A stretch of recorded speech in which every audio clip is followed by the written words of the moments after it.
Good morning, I'm Brian Reagan. This is Tyler Kelly. And today we welcome you to John chapter 5 and verses, what did I say, Tyler? 1 through 15. All right, hit it. After this, there was a feast of the Jews, and Jesus went up to Jerusalem. Now there is in Jerusalem by the sheep gate a pool, which is called in Hebrew Bethsaida, having 5 porches. In these lay a great multitude of sick people, blind, lame, paralyzed, waiting for the moving of the water. For an angel went down at a certain time into the pool and stirred up the water. And whoever stepped in first after the stirring of the water was made well by whatever disease he had. Now a certain man was there who had an infirmity 38 years. When Jesus saw him lying there and knew that he had already been in that condition for a long time, he said to him, "Do you want to be made well?"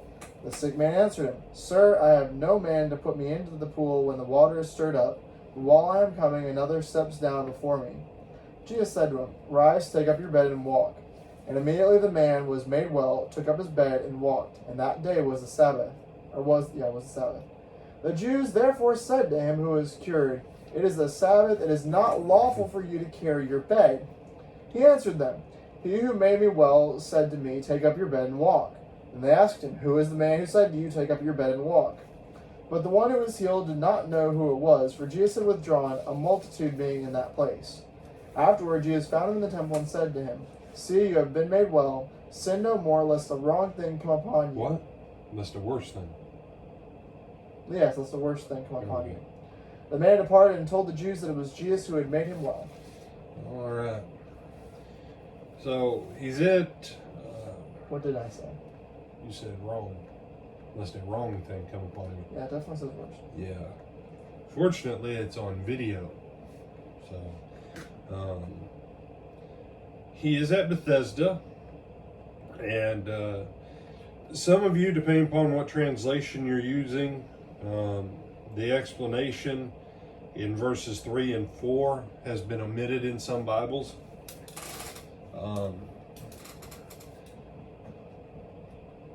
Yeah, it makes the account make sense. It really does. To say, well, it kind of makes no sense if you don't have 3 and 4 in it.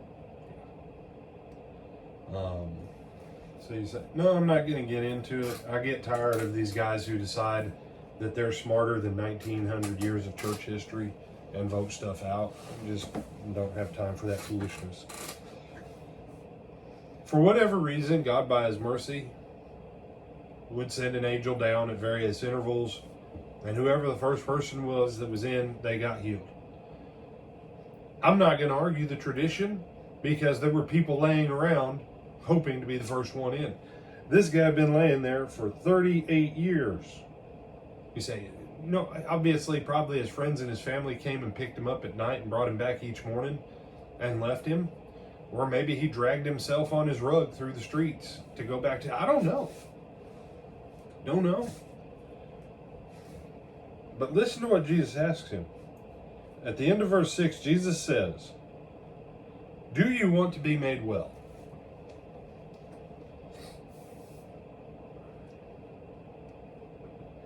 And the man's response doesn't answer Jesus' question. It's like, if you've ever done this, and I don't recommend people do this necessarily. I've done it, but I don't recommend everybody does this. The people who put up the sign that says, "We'll work for food," I pulled in and I've been like, "You'll work for food?" Yeah, I'll work for food. And they'll say, "So if I pay you $10 an hour, you want to come work for me, I'll feed you lunch. And if the work lasts until supper, I'll feed you supper. Plus, I'll still pay you $10 an hour today." No, man, I don't want that. And then I say, "Do you want to work? Or do you just want freebies?" And then they won't answer the question. This dude don't answer the question. There is something that after 38 years, something emotionally that he receives from being crippled, that if it's gone now because he's been in this condition so long, that he will no longer have that, and it will not be the same reality for him. You say, brother, everyone would want to be healed of any infirmity they have. Not necessarily. I don't know about you, Tyler, but I've known a variety of people that the attention and everything else they get from being sick, if they could be well tomorrow, but no one would give them the same attention, they would rather stay sick for the rest of their life. And I don't know if you ever known anybody like that. Mm-hmm. You say you're judging those people. No, I'm not. It's in the event of long-term, truly chronic illness, things change to such an extent that some people never want to go back to being well. And so Jesus' question isn't Jesus just randomly asking a question. Do you want to be made well, guy? Would you rather be here at the pool every day until you die, or do you actually want to be made well? Because I need you to decide what you want from me. You say this, you're just going to talk about faith again. Yeah. God can't give you what you don't know that you want. And I don't mean like a little kid walking through a store that grabs 200 items and says he wants all of them, that if he were to buy all of them, 5 minutes after he gets home, he doesn't tell you with a single one. He wants to know where this guy's at. And so Jesus doesn't say you're healed. Jesus gives the man a choice to participate in his own healing. And he tells him, rise, take up your bed, and walk. You say, aren't you going to read verse 7? No, the man gives an excuse for why he's not better. And he blames it on everyone else. What do you want me to say about that? That's it. So Jesus gives the man a chance. If you want to be well, then fine. Rise, take up your bed, and walk. And immediately the man was made well, took up his bed and walked. And that day was the Sabbath. You say, what if he wouldn't took up his bed and walked? I think he just stayed there till he died. There are people that have had enough trauma that there's no physiological reason why they can't walk or something else, but they just don't want to. And I believe that's what would happen with this man. Jesus gave him the chance to participate in his own healing. And so the Jews say to him, it's a Sabbath, it's not lawful for you to carry your bed.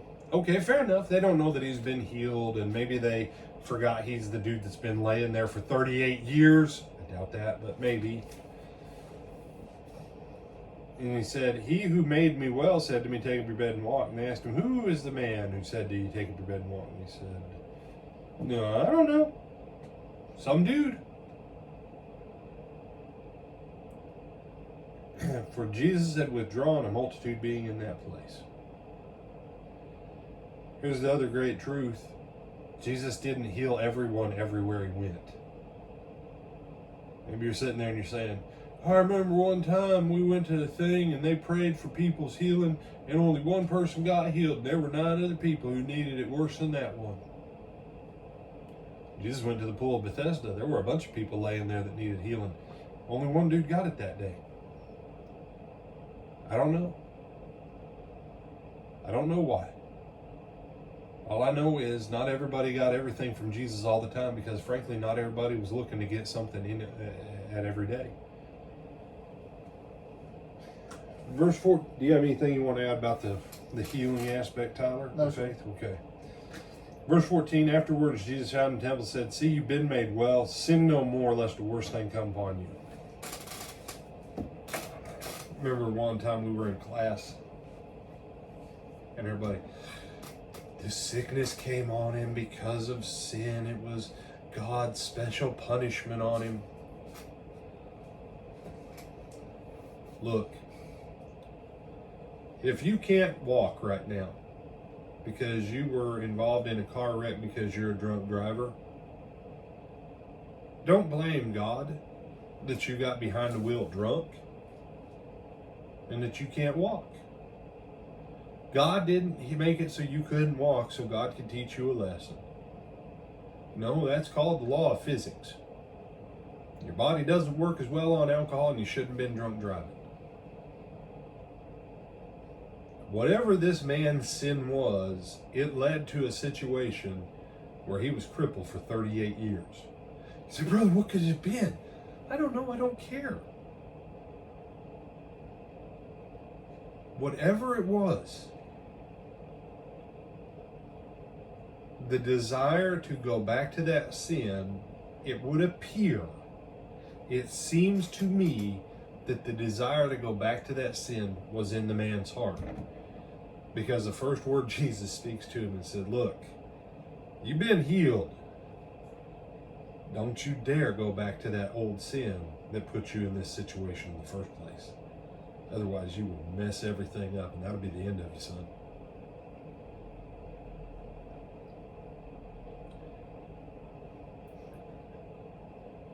It's one of those interesting accounts. Jesus throws a lot of everything on this guy's decisions to participate and to stay straight. So, Tyler, do you have any other thoughts on this passage? No, sir. You sure? Yes, sir. Absolutely positively? Yes, sir. With that, we bid you good morning.